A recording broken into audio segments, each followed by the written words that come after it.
Olá, tudo bem? Então, vamos começar hoje então nossa aula que se refere então à temática de exames, nutrição e risco cardiovascular na cirurgia bariátrica. A cirurgia bariátrica tem se tornado cada vez mais frequente e comum nos dias atuais e ela traz, alguns benefícios na parte tanto estética quanto a parte também da saúde cardiovascular, mas, o processo em si acaba deixando, algumas condições que devem ser consideradas e também revistas quando se trata, de uma situação envolvendo cuidados nutricionais e também alguns exames hematológicos pós a ocorrência, da cirurgia bariátrica. E é isso que a gente vai estar abordando hoje na aula. Bom, então, inicialmente, a cirurgia bariátrica então, é indicado, para casos de obesidade grave, sendo que no Brasil, nós temos, protocolos, que determinam quando, e qual IMC deve ser adotado para a situação de realização desse tipo de cirurgia pelo SUS, no qual recentemente houve até algumas mudanças, na parte das orientações pelo Conselho Federal de Medicina, mas que ainda, se mantém as questões relativas aos protocolos do Ministério da Saúde para liberação pelo SUS desse tipo de cirurgia e intervenção. Então, nós temos, mesmo assim, um aumento nas taxas de realização no Brasil, muito em função, desta, entre aspas, epidemia que a gente vive de obesidade, decorrente de uma má alimentação e do sedentarismo.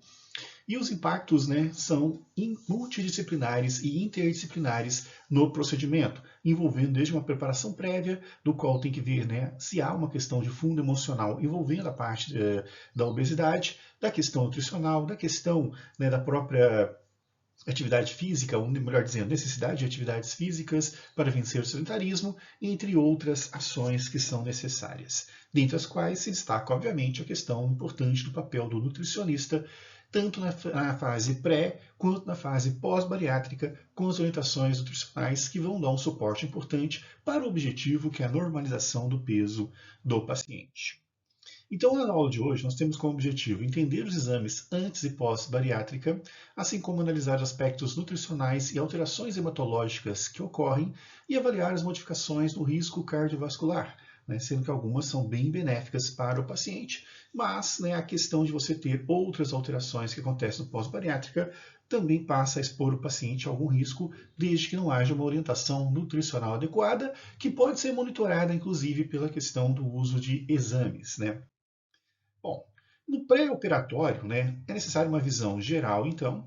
Então, comorbidades devem ser identificadas, e são fundamentais para um diagnóstico preciso, porque a questão da obesidade ela pode ser encarada como multifatorial, desde uma questão, como já mencionado, do sedentarismo, da questão de uma má alimentação, e passando por uma questão também, psiquiátrica e psicológica, que devem ser consideradas e devem ser também manejadas, para uma melhor condição e atuação, do processo que se pretende fazer, na cirurgia bariátrica.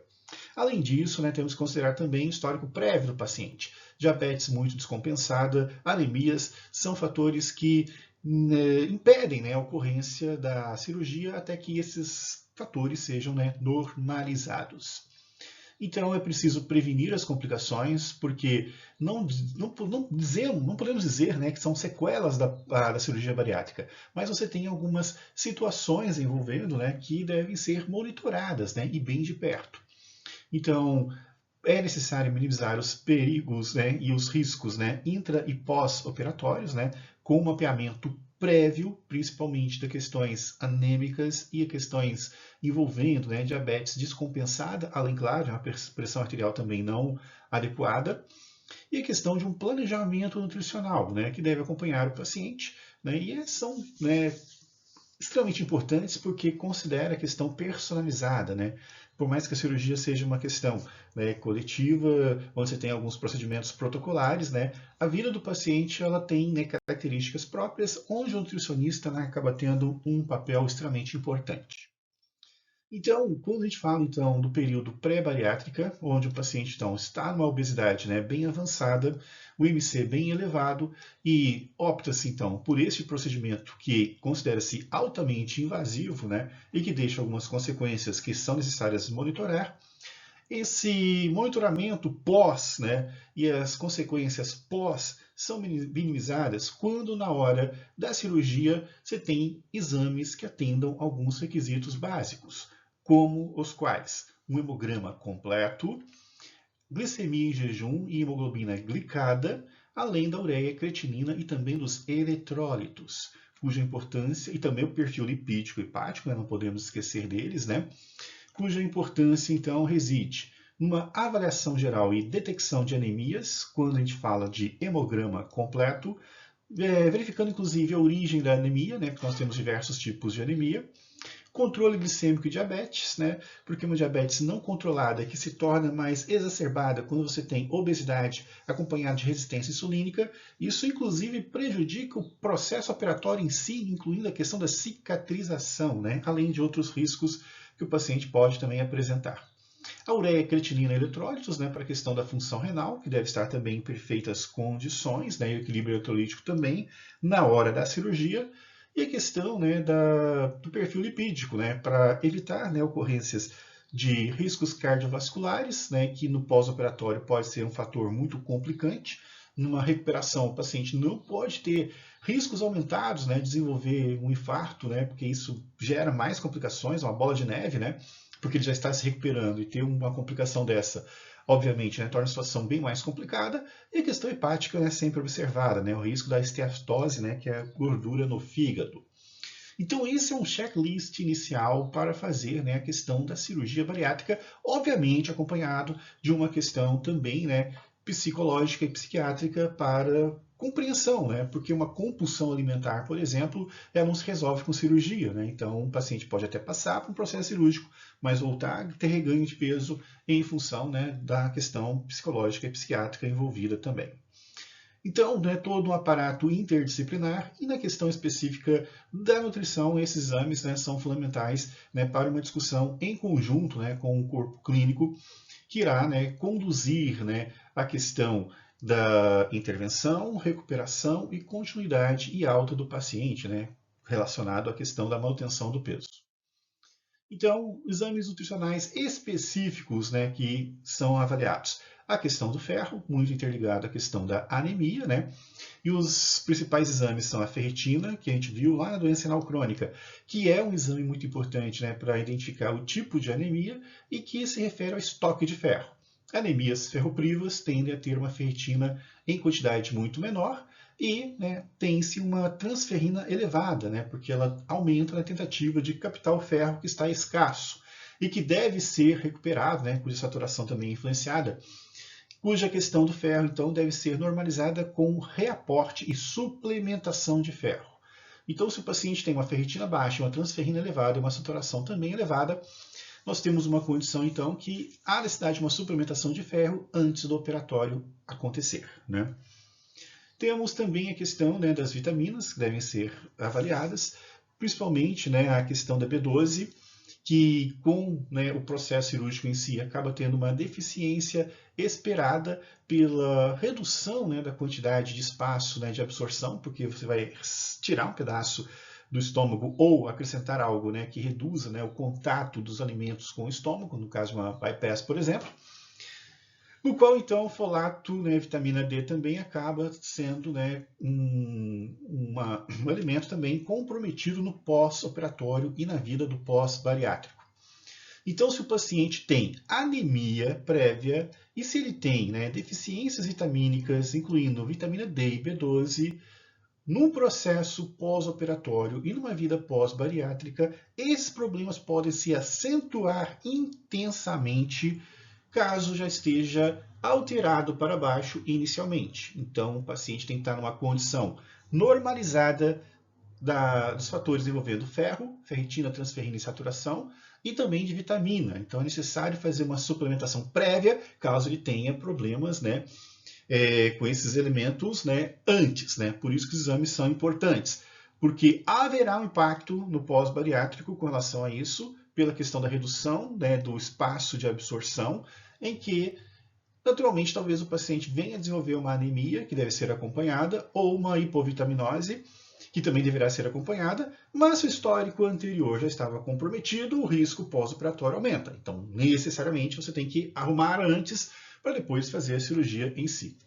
E a questão dos minerais também, né? Cálcio, zinco, magnésio e cobre, que são elementos, né, muito importantes, né, na questão da saúde óssea, na questão da imunidade, né, na questão da saúde cardiovascular, do qual devem estar também adequados para não se ter impactos maiores, né, numa situação pós-cirurgia bariátrica.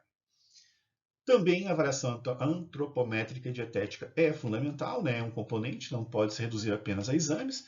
Então, medidas corporais com IMC, classificação, circunferência abdominal, composição corporal pela biopedância se tornam também essenciais e importantes para a composição, né, do que está o paciente antes e como ele estará depois e quais são as metas, respeitando-se uma realidade de que, né, as absorções, né, de certos nutrientes estarão um pouco comprometidas pela questão da redução, né, do estômago ou, né, do uso, né, daqueles balões que acabam também diminuindo, né, o contato e a absorção de nutrientes e de alimentos, que leva, né, à redução do peso, obviamente. Então, né, tem importantes medidas, né, como recordatório alimentar de 24 horas, a frequência alimentar, né, padrões de comportamento também são essenciais também para uma avaliação pré e também para ter, né, elementos para as orientações pós-bariátrica. Aí nós temos, né, alguns exames complementares, né, pré-operatórios, né, do qual se destaca então a endoscopia digestiva alta, né, que é a detecção, né, de alterações com a presença Helicobacter pylori, de úlceras e hérnias, né, que podem ser um fator impeditivo para a realização, né, da cirurgia, então devem ser, né, tratados previamente. A questão da ultrassonografia abdominal, né, que é a avaliação de esteatose, litíase biliar, e a questão de avaliações, né, especializadas, né, então prova de função respiratória também e eletrocardiograma, para evitar, né, complicações no operatório, no pós-operatório, né, e reduzir, né, a chance de algumas complicações que, na real, são previsíveis e passíveis de prevenção. Basta simplesmente, né, entre aspas, né, num linguajar comum, né, colocar a casa em ordem para fazer a cirurgia e sentir menos impactos que virão, né, na questão de um benefício que é o ganho de peso, de melhorias que se obtém com o ganho de peso, mas, né, uma redução de alguns nutrientes que se tornariam mais intensas se, entre aspas, a casa não fosse arrumada antes, né? Ou seja, né, esses exames não estarem normalizados.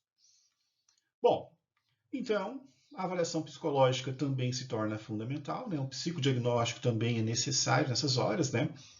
Para inicialmente motivar a questão da cirurgia, criar expectativas realísticas, né, com relação ao que vai acontecer, né? E uma capacidade de adaptação também é necessária, porque mudanças vão acontecer e a mente tem que acompanhar essas mudanças físicas que acontecem. Além, obviamente, né, da questão, né, da compulsão alimentar, que deve ser bem considerada, né? E entra, então, a questão dos transtornos alimentares, bem como também, né, a compulsão e a ansiedade, que precisam ser também identificadas e tratadas previamente. E caso tenha, né, uso e abuso de substâncias que não somente fisicamente trazem problemas, mas também que indiretamente, né, demonstram alterações, né, transtornos mentais que ocorrem, né, muito associado à questão, às vezes, de depressão ou de ansiedade, com o uso, né, de substâncias abusivas como álcool, drogas, entre outras.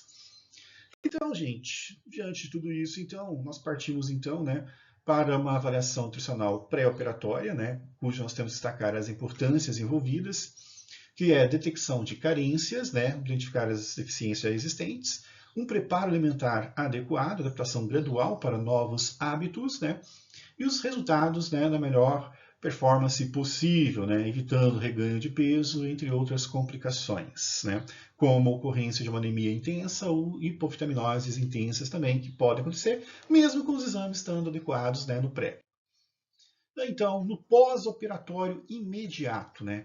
Então, o paciente estava totalmente credenciado, tinha todas as condições para fazer a cirurgia, fez a cirurgia, né? Aí vem então o pós-operatório, né? A sequência.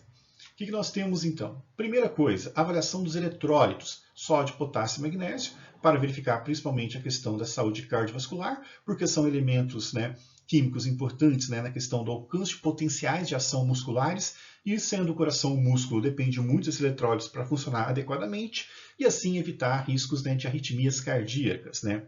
O hemograma, para detectar, né, algum tipo de sangramento, né, decorrência do operatório, né? E principalmente pacientes que têm já um histórico de diabetes, né? Do qual então você tem que avaliar, né? Se está tudo ok, e o hemograma pode indicar, né, um risco de uma anemia associado, né, a questões próprias da cirurgia, mas que no universo singular que o paciente apresenta, ter algumas predisposições que levem ao sangramento, à dificuldade de cicatrização, entre outras questões que o hemograma vai identificar, né, algum tipo de anemia associada a essa situação que tem que ser tratada de uma forma em particular. A função renal, né, requer uma hidratação adequada para o caso do paciente, né, e a questão de marcadores inflamatórios, né, para evitar riscos de infecções pós-operatórias, né. Então isso aí são coisas, né, pós-operatórias imediatas, muitas delas ligadas à questão, né, da compreensão do nutricionista, né, como a questão de eletrólitos, o hemograma, a própria questão da hidratação, né. E a gente também já viu, né, a importância dos marcadores inflamatórios, tanto para infecção como também para riscos cardiovasculares. E o monitoramento visando a longo prazo, né? O que nós temos então, né? Em 3 meses, hemograma, ferro e proteínas totais avaliados, né, de uma forma, né, a identificar, né, algumas, entre aspas, sequelas que podem ocorrer, né, e identificar talvez hábitos do paciente que talvez contribuam para alterações que levem à anemia, principalmente. Em 6 meses, né, deve ser acompanhado a questão de vitaminas, micronutrientes e função hepática, principalmente vitamina B12, onde nós temos, né, casos, né, de pessoas que desenvolvem estado de demência associada à hipovitaminose em decorrência de uma menor absorção da vitamina B12. Então, a suplementação pode ser pensada, né, nesse momento, conforme os exames indicarem, obviamente, né? Assim como a questão da função hepática também precisa ser monitorada, principalmente na questão dos marcadores do ALT e do AST. Em um ano, né, a avaliação completa do perfil lipídico, né? Claro que nesse período todo, né, você vai avaliando e vai acompanhando, mas no período de um mês, né, se fecha então esse relatório para ver qual foi o impacto, né, e a necessidade talvez, né, de alguns encaminhamentos, né, interdisciplinares. E anualmente monitoramento contínuo e ajustes, né, porque o paciente às vezes pode talvez ter uma recaída para hábitos antigos, não estar mais controlado em termos, né, da compulsão alimentar e outros transtornos mentais. Então, né, não pode se deixar o paciente, como se diz no comum, solto, né? Ele deve ser então devidamente acompanhado anualmente com relação a todos os parâmetros, né, incluindo os anteriormente citados. Bom, e quais são as deficiências nutricionais frequentes, né, no pós-operatório, né? Em destaque, né, a literatura científica aponta que, né, o ferro, né, a anemia pós-bariátrica tem sido, né, algo de estudos intensos atualmente, pela sua grande manifestação, principalmente nos estudos de corte, né, no qual se acompanha, né, pós-bariátricos por longo tempo. A anemia tem incomodado bastante, e assim como a questão da vitamina B12, que às vezes fica mascarado com transtornos mentais, né, como falei, né, existe a demência associada à hipovitaminose B12. A vitamina D aparece logo na sequência também, como um fator, né, de preocupação, principalmente para a saúde óssea, né? A questão do cálcio também envolvendo a saúde óssea e os folatos, né, com a menor proporção, mas também merecendo destaque. Então esta é uma realidade, né, que se tem, por isso reforço a importância dos exames prévios para minimizar esses impactos que podem acontecer e um monitoramento constante para evitar, né, riscos maiores que podem, né, estar ocorrendo, porque são desdobramentos naturais, né, de uma questão de um procedimento altamente invasivo que é a cirurgia bariátrica. Bom, e por que essas deficiências são comuns, né? Você tem uma redução anatômica, né, do espaço, né, do estômago, obviamente, então, com menos espaço, menos locais para absorção, né, uma questão bem física envolvendo aqui. Então, a absorção, né, intestinal acaba, então, sendo comprometida em função desse fator, né. A menor ingestão, né, você acaba ingerindo menos alimentos, né, então o volume alimentar é reduzido drasticamente e, consequentemente, né, os nutrientes, né, que advêm da alimentação ficam também em menor quantidade. E alterações fisiológicas, né, redução do ácido gástrico e das enzimas digestivas, né, no qual também processos, né, de absorção de nutrientes que depende, né, de um pH ideal e da presença de enzimas digestivas, né, acabam então ficando comprometidos, né, e que trazem impactos. Então é um processo altamente invasivo que traz consequências conhecidas, né, que trazem problemas que, por sua vez, se tornam, então, previsíveis e passíveis de prevenção. Prevenção com os exames prévios, né, e a questão envolvendo, né, o monitoramento para evitar, então, a ocorrência desses eventos que, né, tendo o impacto reduzido com exames adequados no pré-operatório, não deixam de poder manifestar no pós-operatório. E temos ainda a questão dos hábitos do paciente, seu estado mental, né, seu estado cultural alimentar, que precisa ser, então, né, monitorado e modificado para que esses problemas não ganhem proporção, mesmo que no passado se tenha exames normalizados. Então, as estratégias nutricionais no pré-operatório, então. Vamos falar agora de prevenção, então, né, com relação aos desdobramentos bariátricos previsíveis e que são passíveis de prevenção, né? Então, corrigir déficits nutricionais identificados. Então, o paciente tem que começar a ter uma mudança desde já, antes da cirurgia, né, para que amenize os impactos futuros, como tenho mencionado repetidas vezes aqui. Reduzir carboidratos refinados e gordura, né, fundamental nesse processo. Iniciar a prática de fracionamento alimentar, né, uma mudança comportamental e cultural no paciente. E educar sobre hábitos pós-cirúrgicos, né, então uma preparação prévia já do que virá pela frente. Então, isso aqui visa, né, tratar as questões previsíveis e passíveis de prevenção de forma preventiva e promotora da saúde, no qual essas recomendações se tornam, então, né, bem importantes, né, para um progresso seguro pós-cirurgia bariátrica. Lembrando que você tem, né, a questão do risco-benefício, né? Você tem os riscos que eu tenho mencionado aqui, mas os benefícios acabam sendo muito maiores. Mas se os riscos não forem, né, considerados, né, se os riscos forem subestimados, você cria um desnivelamento, né, dessa balança e problemas podem surgir. Então, no pós-operatório, né, o que nós temos em termos de suplementação? Vamos falar agora de suplementação, né? Multivitamínicos, ferro, vitamina B12, cálcio e vitamina D, né? Muitos já mencionei aqui. Nas dosagens aqui apresentadas, né, que aí tem diversas tabelas, né, que vocês podem estar consultando para saber, né, não precisa decorar isso, obviamente, né, mas sim saber a importância, o emprego e a forma segura de uso no pós-operatório. E as frequências, né, você tem as mais variadas, né? Então, multivitamínicos, né, geralmente diários, assim como o ferro, assim como a vitamina B12, o cálcio, né, com fracionamento ao longo do dia, e a vitamina D também diariamente, tendo-se sempre os cuidados necessários, né? Você tem intoxicação por ferro, você tem hipervitaminose D, que leva a sérios problemas, né, na saúde do paciente.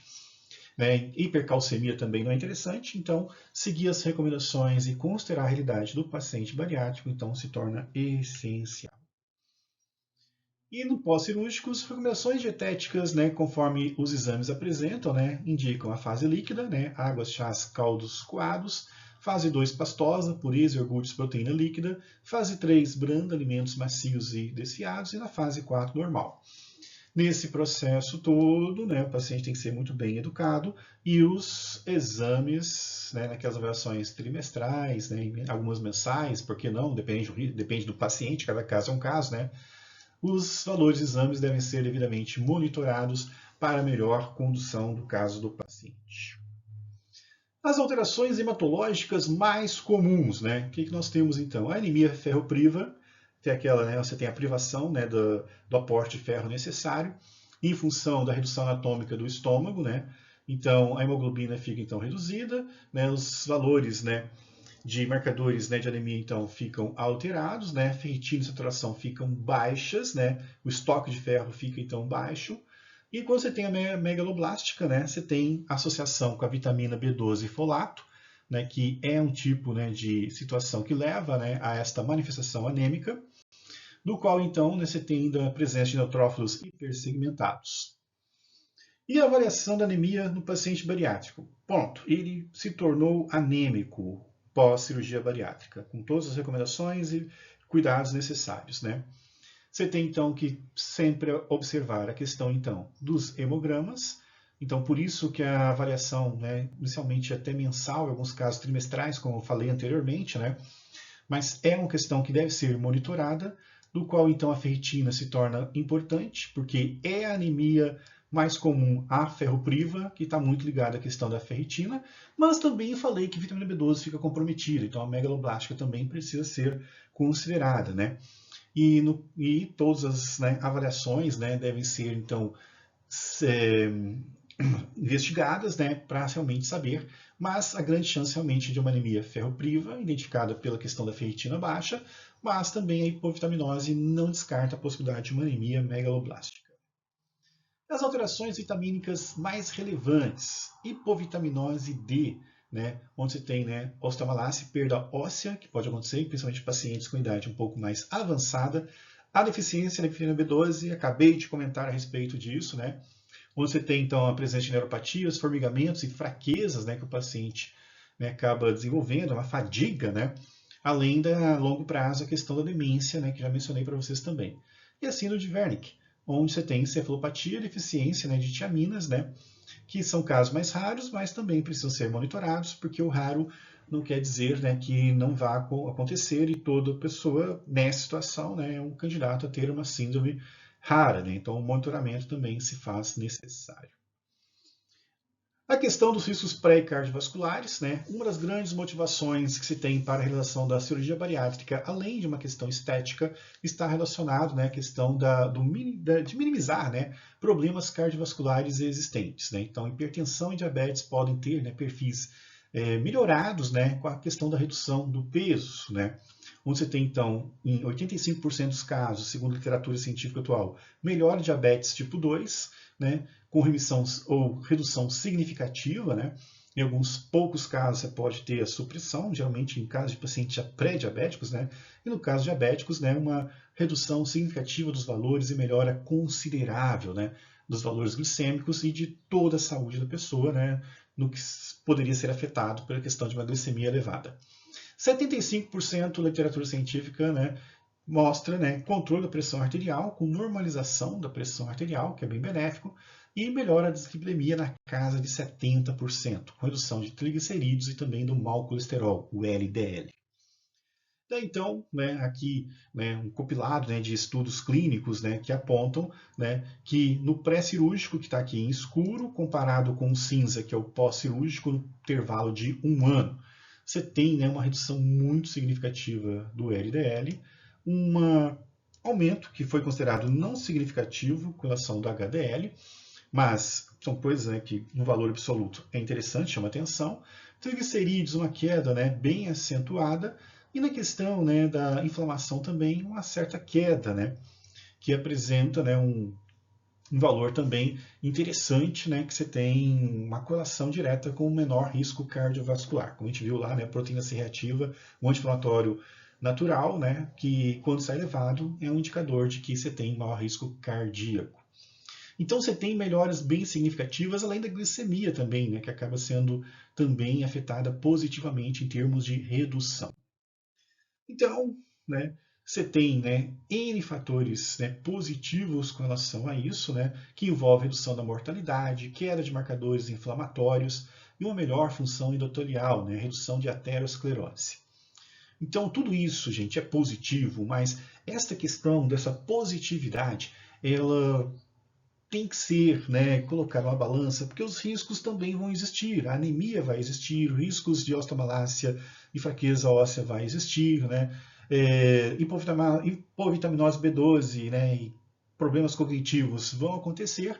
Só que assim, né, para a gente aproveitar o máximo, né, desses benefícios, nós temos que cuidar do que foi mencionado anteriormente, que é identificado pelos exames, né, que eu mencionei durante esta aula, né? Então, é um esforço muito grande para tirar o máximo de proveito daquilo que o paciente pode ter, né? Então, né, o acompanhamento contínuo nutricional é essencial, né? O nutricionista tem um papel fundamental na prevenção primária, que é antes da cirurgia, e na prevenção secundária das complicações que advêm da cirurgia a longo prazo, né? O nutricionista também tem um papel essencial, no qual, né, sua intervenção garante, né, sempre o melhor benefício e manutenção, né, constante dos benefícios, né? A interpretação dos exames, então, né, extremamente importante para ter condutas, né, corretas e coerentes, né, e os resultados, melhor qualidade de vida. Então, gente, esse era o tema da aula de hoje, né, na sequência alguns exercícios, né, e qualquer dúvida eu fico à disposição de vocês. Um forte abraço.